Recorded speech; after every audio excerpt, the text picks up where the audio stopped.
जय हिंद। टॉपिक हम लोग पढ़ेंगे आज मैथ और रीजनिंग दोनों का प्रैक्टिस सेट होगा जो आपको काफ़ी लाभ देने वाला है। पहला क्वेश्चन देखिए हम ज़्यादा विलम्ब नहीं करते ताकि आपका समय हम कम से कम समय में आपको अधिक से अधिक दे सकें। ठीक, तो पहला क्वेश्चन है आपका, पहला क्वेश्चन है बाबू, लिखिए। हाँ, आप लोग हल करिएगा, देखिएगा कितना आप लोग कर सकते हैं। एक सोफ़ा सेट का अंकित मूल्य 1800 रुपया है। क्वेश्चन है, एक सोफ़ा सेट का अंकित मूल्य 1800 रुपया है।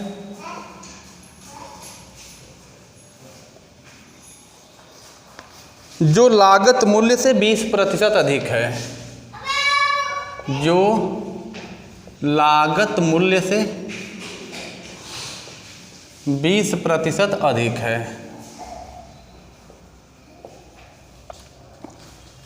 यदि व्यापारी उसे अंकित मूल्य पर 5% डिस्काउंट पर क्रय करे,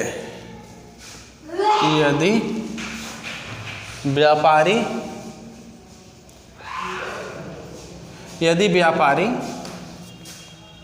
उसे अंकित मूल्य पर, थोड़ा सा बोल दीजिए बाबू, यदि व्यापारी उसे अंकित मूल्य पर 5% डिस्काउंट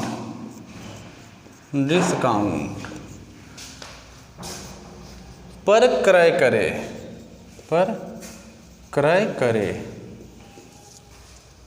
तो लाभ का प्रतिशत बताइए। तो लाभ का प्रतिशत पूछ रहा है। क्वेश्चन को ध्यान से सुनिए। एक सोफा सेट का अंकित मूल्य 1800 रुपया है, जो लागत मूल्य से 20% अधिक है। यदि व्यापारी उसे अंकित मूल्य पर 5% डिस्काउंट पर क्रय करे, तो लाभ का प्रतिशत बताइए। विकल्प भी आप रख सकते हैं, 19%, 18%, 15% और 14%। आंसर दीजिए कौन सा आ रहा है आप लोगों का।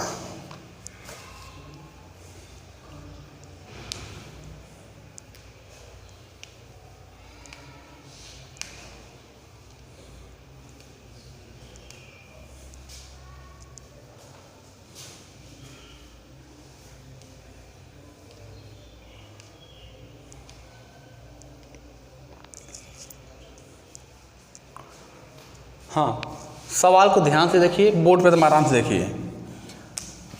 अंकित मूल्य कितना है? 1800 है ना। कह रहा है जो लागत मूल्य से 20% अधिक है। लागत मूल्य हमको पता नहीं, हम लिखेंगे माना लागत मूल्य जो है x रुपया है। तो जो x रुपया लागत मूल्य है, लागत मूल्य से कितना अधिक है? 20% ना। तो लागत मूल्य यानी x का 120/100। 120 क्यों कर रहे हैं? क्योंकि 20% अधिक बोला है। जब अधिक बोलता है तो 100 में प्लस कर दिया जाता है। तो 120/100 बराबर क्या हो जाएगा? 1800। क्वेश्चन ये ना कहा है जो अंकित मूल्य 1800 है वह लागत मूल्य से 20% अधिक है, यानी लागत मूल्य x है। x का 120/100 बराबर 1800। इसका कैलकुलेशन करके काट दीजिए। 0 0 काट देंगे, 2 6 12, 2 5 10 और 6 से काटेंगे 6 त्रिक 18, डबल 0 उतर जाएगा और 5 3 15 और 2 0। आपको पता चल गया लागत मूल्य क्या है? 1500 रुपया है। ठीक, और क्या कह रहा है? अंकित मूल्य पर 5% डिस्काउंट करे। अंकित मूल्य पर 5% डिस्काउंट। अंकित मूल्य क्या है? देखिए, नहीं, अंकित मूल्य 1800 है ना। तो देखिए जो 1800 रुपया उस पर अंकित करवा दिया है। सवाल को देखिए, इसमें क्या करना है। हमको ये नहीं पता था कि उस सामान कितना खरीदा, तो हमको पता चल गया सामान खरीदा कितने का है? 1500। यहाँ तक क्लियर है। अब कह रहा है कि वो अंकित मूल्य पर 5% डिस्काउंट करे, यानी अंकित मूल्य 1800 है ना। 1800 पर 5% छोड़ रहा है, तो 5% छोड़ रहा है तो क्या परसेंट ले रहा है? 95% वो ले रहा है। इसको हल कर दीजिए, डबल जीरो कट जाएगा, 95 में 18 से गुणा करना है। 95 में अगर 18 से गुणा करेंगे तो कितना आएगा बाबू? 1710। ये हो जाएगा 1710। ठीक, अब आप बताइए 1500 का वो सामान खरीदा है और बेच कितना में रहा है? 1710 का। तो सबसे पहले ये देखिए कि लाभ कितने रुपए का हुआ। तो लाभ बराबर आप क्या लिखेंगे? जो यह बेचा है 1710 रुपया में, समझिए, और उस पर लागत कितना लगा है? 1500। नहीं समझ में आ रहा है? ध्यान से, हमको लागत का मतलब ना हम कितना पैसा दे के उसको खरीदे हैं, तो पता चल गया हम 1500 देकर खरीदे हैं। ठीक, अच्छा, जो अंकित मूल्य 1800 है उस पर हम 5% मतलब डिस्काउंट हुआ तो 95% लिया है ना। इसको जब हल किया तो पता चला 1710 रुपया में बेचे हैं। अब आप ध्यान दीजिए, 1710 रुपया में बेच रहे हैं और 1500 की सामान है। सबसे पहले देखिए कि लाभ कै रुपया का है, तो इसमें से इसको घटा दीजिए, कितना आ रहा है भाई? 210। अगर पूछे कै रुपया का लाभ है तो 210 रुपया का लाभ है। अभी आपसे क्या पूछ दिया है? लाभ का प्रतिशत बताइए। अब इसका प्रतिशत आप निकाल लीजिए, लिखेंगे ना कि 1500 रुपये की सामान पर, चूंकि 1500 रुपये के सामान पर 210 रुपया का लाभ हुआ है। नीचे वाली स्क्रीन देखिए, इसलिए 1 पर 210 बटा 1500, और प्रतिशत पूछता तो हमेशा 100 पर लिया जाता है, इसलिए आप 100 से गुणा कर देंगे। यहाँ पर काट दीजिए, 00 से 00 कट गया। अब इसको काटिए, 15 कम 15 क्या बचेगा? 14 बार में कट जाएगा ना। ठीक है, 15 चौको 60। ठीक है, 14% का लाभ है। विकल्प आपका कौन सही है? डी वाला सही है। क्लियर हो गया होगा? बस आराम से, अंकित मूल्य 1800 है, कह रहा है कि जो लागत मूल्य से 20% अधिक है। बस यही तो सवाल का हो गया। लागत मूल्य यक्स का 120 बराबर 1800। कैलकुलेशन पता चल गया कि हम वो 1800 में खरीदे हैं और बेचे कितना में है? 1710 में। कै रुपये का लाभ? 210 रुपये का लाभ। प्रतिशत पूछ देगा तो हम प्रतिशत निकाल लेंगे। क्लियर? अगला क्वेश्चन है, अगला क्वेश्चन हम इधर लिख दे रहे हैं। अगला क्वेश्चन है, एक मोटर चालक 240 किलोमीटर की दूरी, क्वेश्चन है एक मोटर चालक 240 किलोमीटर की दूरी, 240 किलोमीटर की दूरी 60 किलोमीटर प्रति घंटे की चाल से तय करता है।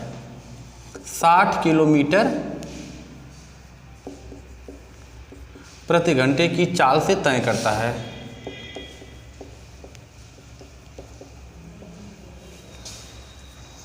वह इसी दूरी को वापस आने में 6 घंटे में तय करता है। वह इसी दूरी को वापस आने में 6 घंटा में तय करता है। 6 घंटा में तय करता है। उसकी संपूर्ण यात्रा की औसत चाल बताइए। संपूर्ण यात्रा की औसत चाल बताइए, पूछ रहा है। विकल्प चाहिए तो ले लीजिए। 40 किलोमीटर प्रति घंटा, 44 किलोमीटर प्रति घंटा, 48 किलोमीटर प्रति घंटा, और एक कोई नहीं। और उसमें देखिए क्या आ रहा है। हाँ, क्या आ रहा है भाई? चलिए, क्या हमसे पूछा है? संपूर्ण यात्रा की औसत चाल। औसत चाल, देखिए औसत चाल अगर बोले, औसत चाल बराबर क्या होता है? कुल दूरी बटा कुल समय। तो लिखेंगे कुल दूरी बटा कुल समय। सवाल को ध्यान से पढ़िए, कुल दूरी बताइए।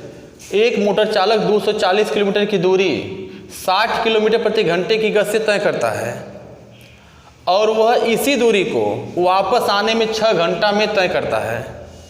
तो संपूर्ण यात्रा की औसत चाल, कुल दूरी कितना हो गई, पहले गया तो 240 गया, तो हम यहाँ रखेंगे 240 और प्लस जब वापस आ रहा है तो दूरिया वही है 240, ठीक है। तो कुल दूरी तो पता चल गई। अब कुल समय, एक समय दे दिया 6 घंटा लग रहा है, अब प्लस एक समय अभी आपको निकालना है, तो समय बराबर क्या होता है, दूरी बटा चाल। हम इधर लिख दे रहे हैं समय बराबर दूरी बटा चाल। अब आप ध्यान से देखिए, एक मोटर चालक 240 किलोमीटर की दूरी 60 किलोमीटर प्रति घंटे की गति से तय करता है। तो दूरी 240 है और चाल क्या है 60, काट दीजिए 6 चौका 24, 4 घंटा। जब हमसे संपूर्ण यात्रा की औसत चाल पूछा है तो कुल दूरी बटा कुल समय, यानी 240 किलोमीटर गया और फिर 240 किलोमीटर वापस आया, यह हो गया कुल दूरी। वापस आने वाला समय दे दिया था 6 घंटा और जाने वाला समय अभी हम निकाले हैं कितना, 4 घंटा है। यहाँ पर हम 4 जोड़ देंगे तो ऊपर वाला जोड़ेंगे कितना आएगा 480 और नीचे वाला हो जाएगा 10, 0 0 कट जाएगा। 48 किलोमीटर प्रति घंटा उसकी चाल है औसत, ठीक। तो विकल्प कौन सही है, तीसरा वाला 48 किलोमीटर प्रति घंटा। क्लियर। थोड़ा सा भी किसी को समस्या तो पूछ लीजिए।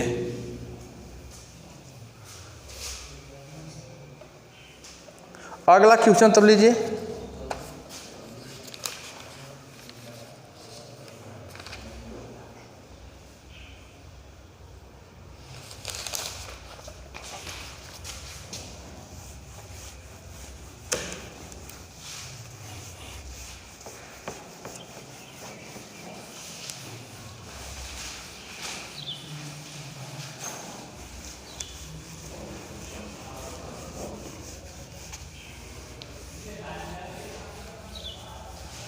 अगला क्वेश्चन है आपका, एक दुकानदार किसी आइटम के क्रय पर, क्वेश्चन हम इधर लिख दे रहे हैं,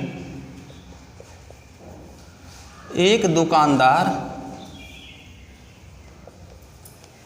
किसी आइटम के क्रय पर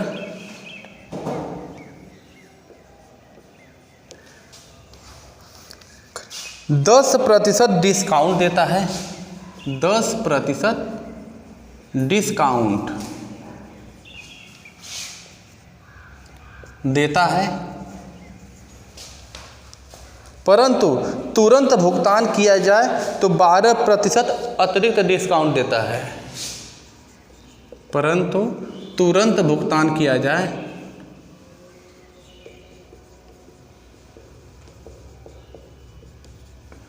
तो 10% अतिरिक्त 12% अतिरिक्त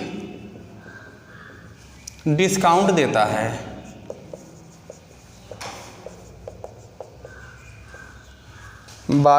अतिरिक्त डिस्काउंट देता है।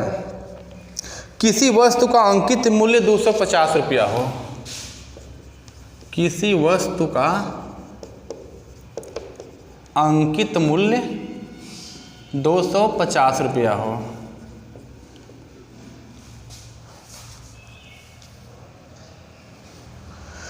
तो नगद क्रय करने पर क्या मूल्य देना होगा, तो नगद क्रय करने पर क्या मूल्य देना होगा पूछ रहा है। विकल्प आप लेंगे तो विकल्प आप रख लीजिए 240, 248, 198 और एक विकल्प है कोई नहीं। यह आपका विकल्प है।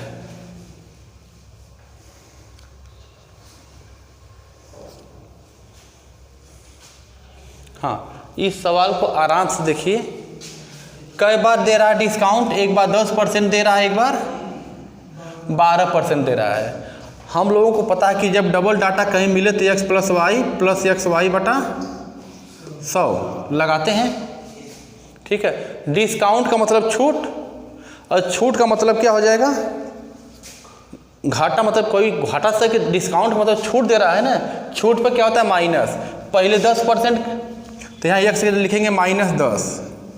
अच्छा फिर क्या परसेंट, 12% अतिरिक्त दे रहा है तो -12 प्लस इधर हो जाएगा -10 गुणे -12/100। इसको जोड़ेंगे तो -10 -12 मिलकर कुल हो जाएगा कितना, -22 प्लस माइनस और माइनस गुणा प्लस हो जाएगा तो 12 दहा में 100/100। अब इसको आप क्या करेंगे, 0 0 काट देंगे, इसी तरह काट कर लीजिए ना। इसका गुणा करेंगे तो क्या हो जाएगा 220, मतलब 10 का गुणा 22 में करेंगे तो 220, मतलब -220 में से 12 घटा दीजिए, 220 में से 12 घटाइए भाई,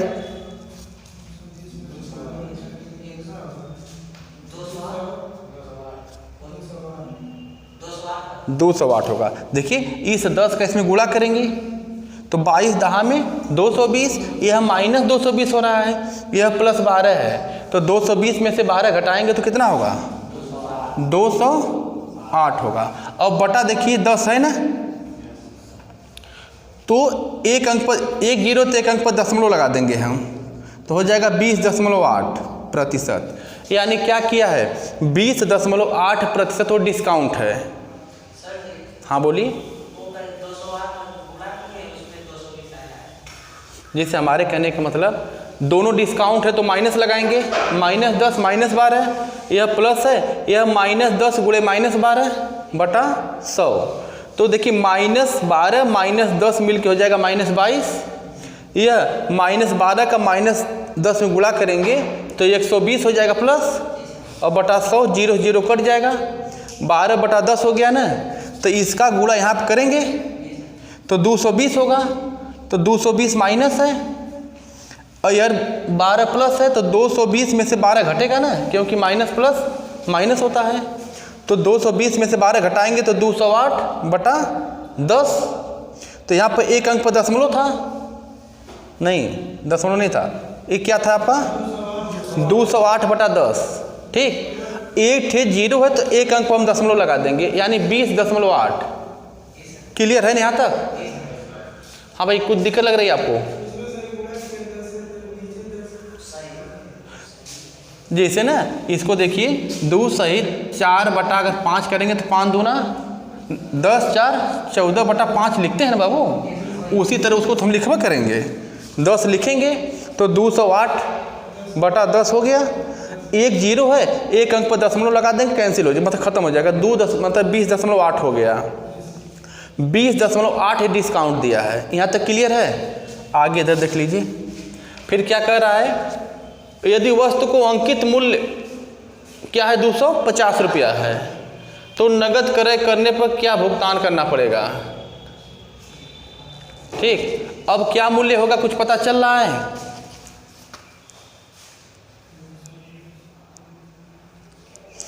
भाई 20.8% कोई छूट दे दिया तो कै % लिया है, 100 में से घटाइए ना, ठीक है।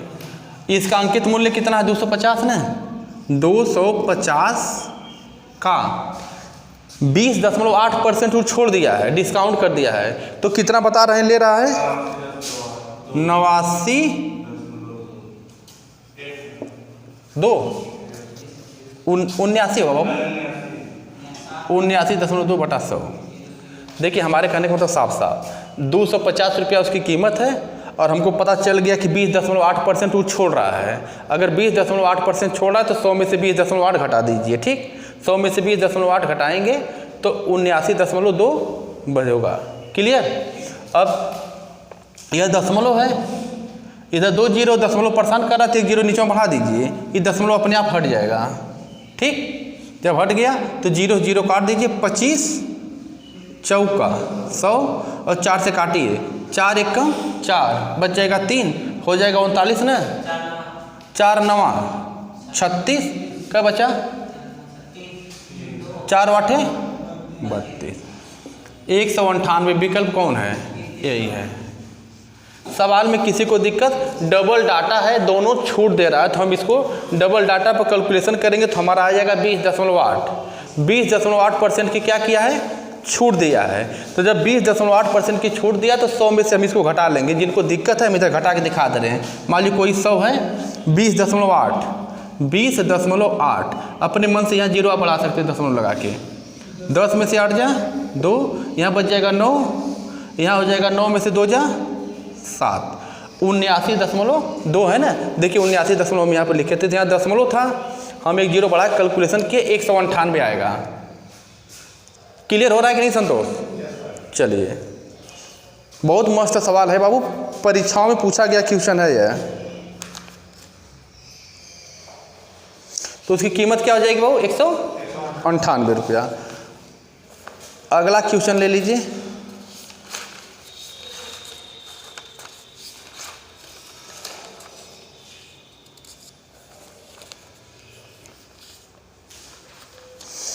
अगला क्वेश्चन हम इधर लिख दे रहे हैं,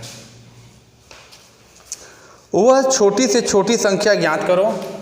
क्वेश्चन है, वह छोटी से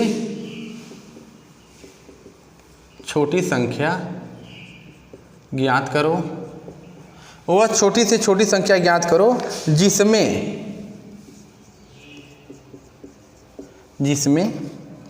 15, 18, 27 तथा 35। 15, 18, 27 तथा 35 से भाग देने पर प्रत्येक दशा में 9 शेष बचे। से भाग देने पर प्रत्येक दशा में 9 शेष बचे।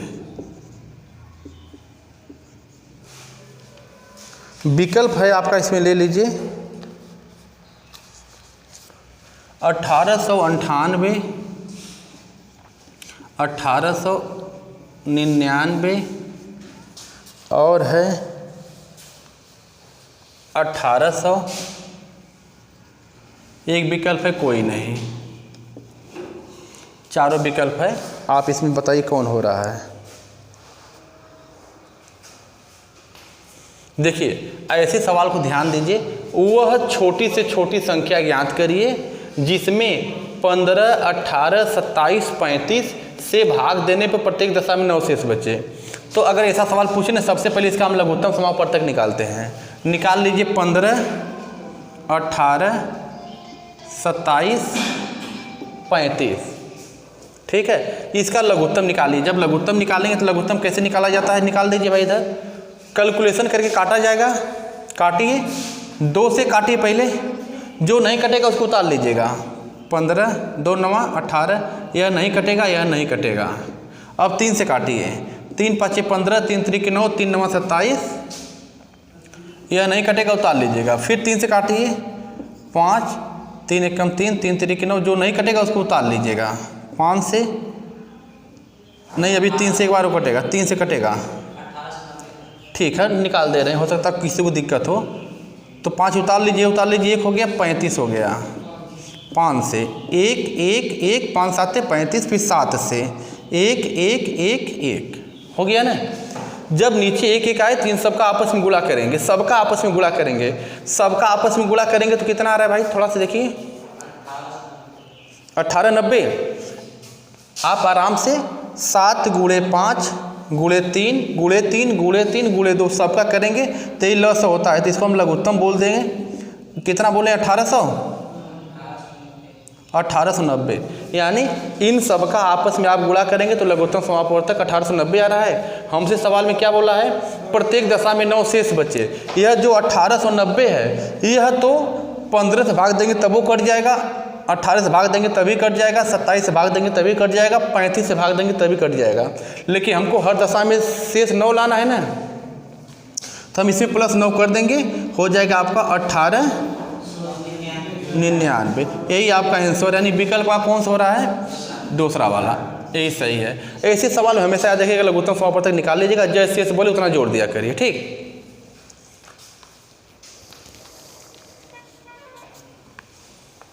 अगला क्वेश्चन,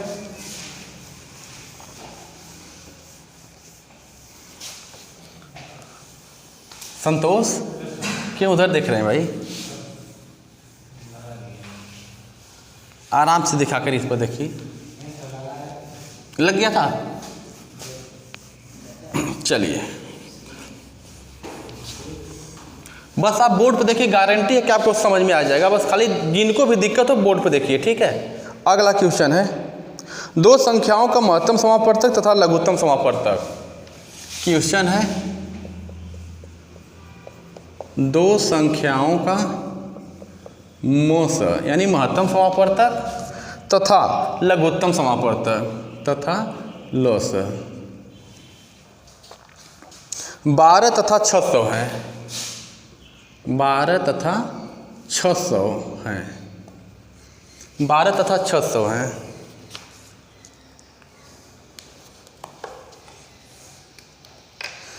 बारह तथा 600 है।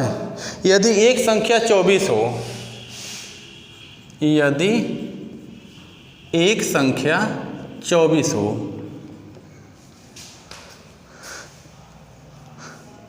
तो दोनों संख्याओं का औसत क्या होगा? तो दोनों संख्याओं का औसत क्या होगा? आंसर आप विकल्प ले लीजिए। 300, पहला विकल्प है 300, दूसरा विकल्प है 160, तीसरा विकल्प है 162 और चौथा विकल्प है कोई नहीं। इन चारों में से बोलिए भाई कौन सा सवाल आ रहा है, विकल्प कौन सा सही है?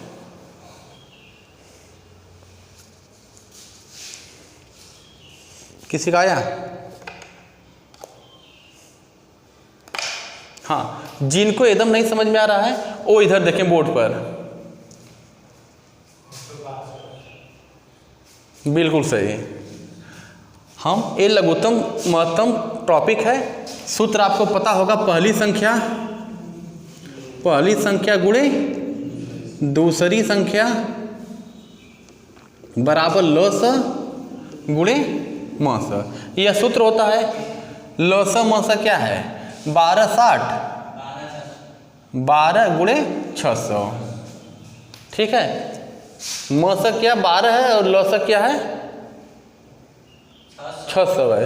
तो मतलब हम इसको आप लिख सकते हैं ना, मस 12 है ना, तो मस की जगह 12 कर लीजिए, गुणे लस 600 कर लीजिए।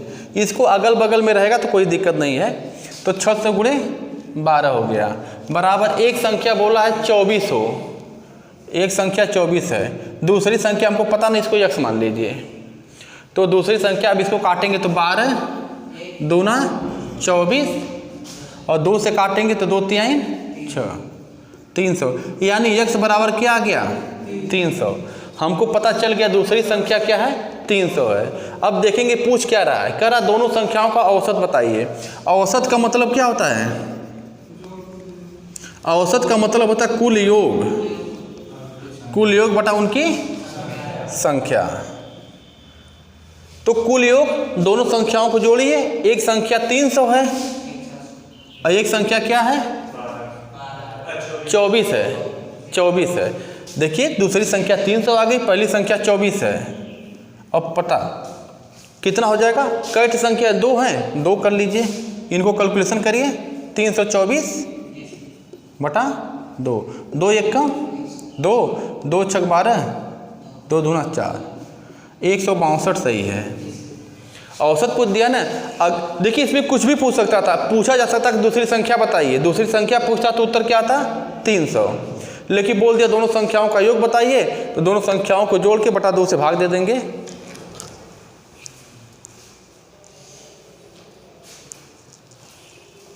थोड़ा इसको भी खोल दीजिए बहुत।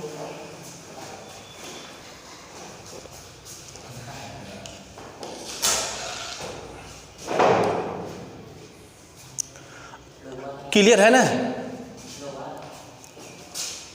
हाँ वो सिर्फ ऊपर ऊपर करके ऊपर उठाइए, एकदम वहाँ पर उठा दीजिए।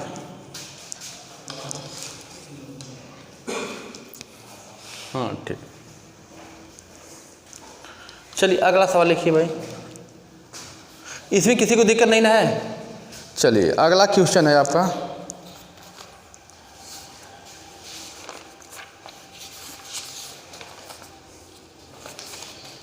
देखिए इस प्रैक्टिस सेट में है, इधर थोड़ा कोशिश करिए क्या आ रहा है। देखिए पहला इसमें क्वेश्चन अगला है 63 माइनस 30 बराबर का रहा है 30। 72 माइनस 10 बराबर 40। 72 माइनस 10 बराबर 40। तो 81 माइनस 60 बराबर क्या होगा? 81 माइनस 60 बराबर पूछ रहा है क्या होगा। विकल्प हम आपको दे दे रहे हैं 50, 35, 15, 20। 50, 35, 15, 20 यह विकल्प है। 63 माइनस 30 बराबर 30। 72 माइनस 10 बराबर 40। उसी प्रकार बोल रहा है कि 81 माइनस 60 बराबर क्या होगा। यह चारों विकल्प है। आंसर अगर किसी का आ रहा है तो बोलिए।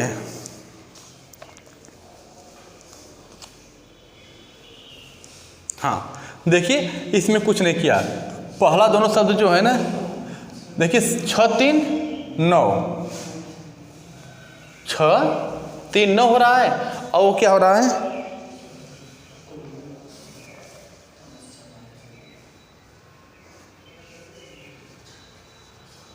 हाँ देखिए किसी का आ रहा है भाई।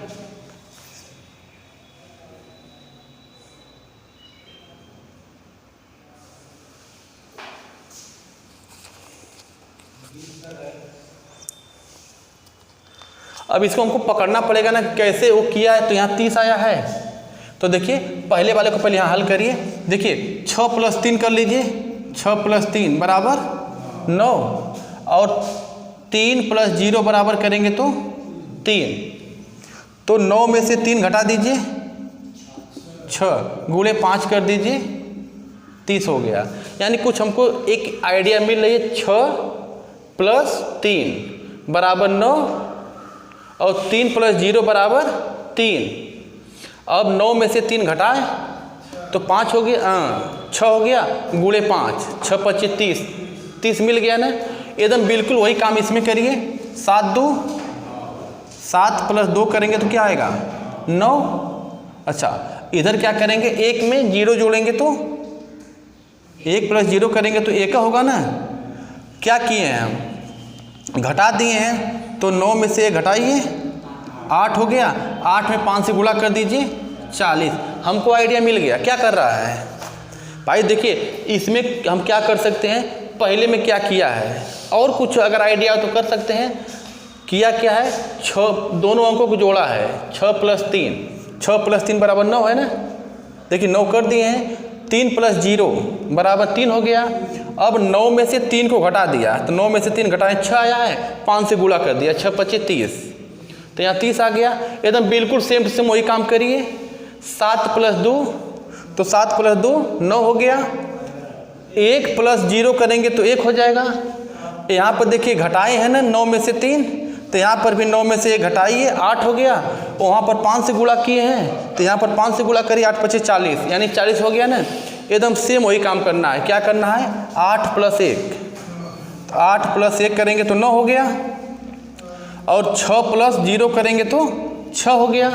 तो क्या कर रहा है इसके बाद वो क्या घटा रहा है ना, तो 9 में से घटाइए 6, 3 हो गया। और 3 में अब वो क्या किया, 5 से गुणा किया, 5 से गुणा किया, अभी 5 से गुणा कर दीजिए, 15। आंसर विकल्प कौन सही है, सी वाला। क्या हो गया,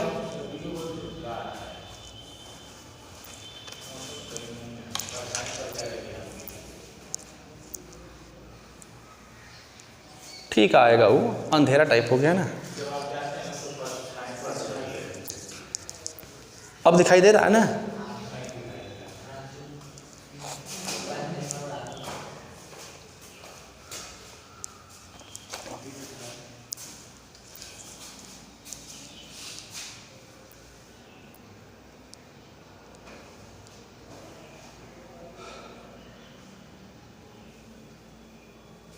चलिए अगला क्वेश्चन लीजिए।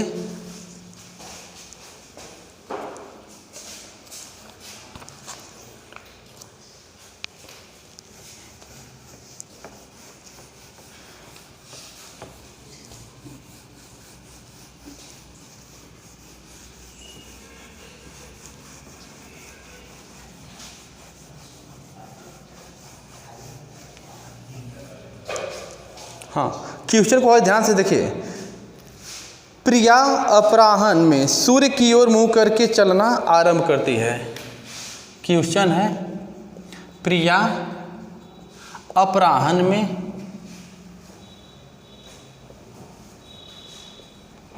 सूर्य की ओर मुंह करके चलना शुरू करती है।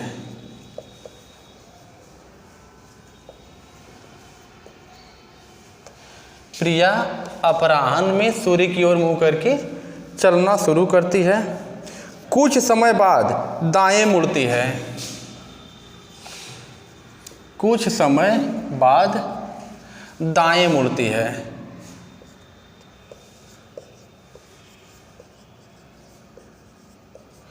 कुछ समय बाद दाएं मुड़ती है, फिर दाएं मुड़ती है और दोबारा बाएं मुड़ती है। फिर दाएं मुड़ती है, दोबारा बाएं मुड़ती है।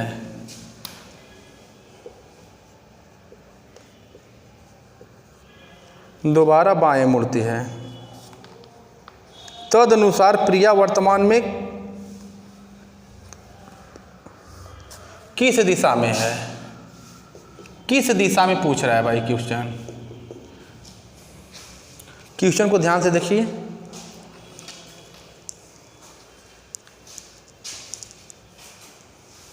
आ रहा है भाई किसी का? विकल्प दे दें, पूरब पश्चिम उत्तर दक्षिण, वही तो क्वेश्चन है, इसलिए तो पूछा है। विकल्प है पूरब पश्चिम उत्तर दक्षिण। जो इसका मेन जान क्या है? अपराह्न।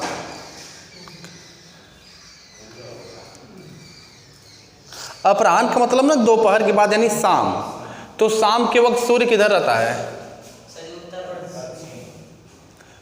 अच्छा, इसमें दिशा देखिए। दिशा देखिए पहले, दिशा क्या होता है? ऊपर उत्तर, नीचे दक्षिण, इधर पूरब, इधर पश्चिम। ठीक। सुबह सूर्य किधर होता है? पूरब में। लेकिन अपराह्न का मतलब दोपहर बाद शाम को सूर्य पश्चिम हो जाएगा ना। तो कह रहा है कि प्रिया अपराह्न में सूर्य की ओर मुंह करके चलना शुरू करती। किधर चल रही है? ये इधर चल रही है, पश्चिम में आएगी। अच्छा, पश्चिम में आएगी, उसके बाद आरंभ करती है। कुछ समय बाद वह दाएं मुड़ती है। कुछ समय बाद दाएं मुड़ती है। अगर व्यक्ति इधर मुंह करके जाएगा, दायां किधर होगा? ऊपर के नीचे? ऊपर होगा, यानी इधर मुड़ गई, इधर ना। अब हो गई दिशा यह। दाएं के बाद फिर क्या बोला है? फिर दाएं मुड़ती है। अब देख लीजिए कायदे से इसको। प्रिया अपराह्न में सूर्य की ओर मुंह करके चलना शुरू करती है। तो अपराह्न का मतलब दोपहर बाद, यानी दोपहर बाद सूर्य पश्चिम होगा, इधर आई। क्लियर? अच्छा, चलती है। कुछ समय बाद वह दाएं मुड़ती है। अगर यहाँ व्यक्ति है, दायां किधर होगा? ऊपर। ये इधर गई, फिर दाएं मुड़ती है। यहाँ से फिर दाएं मुड़ जाएगी इधर, दोबारा बाएं मुड़ती है। बाएं मुड़ती है, बायां किधर होगा? ऊपर ना। मुंह किधर उसका है? आंसर यह होगा। क्लियर है? किसी को दिक्कत नहीं ना?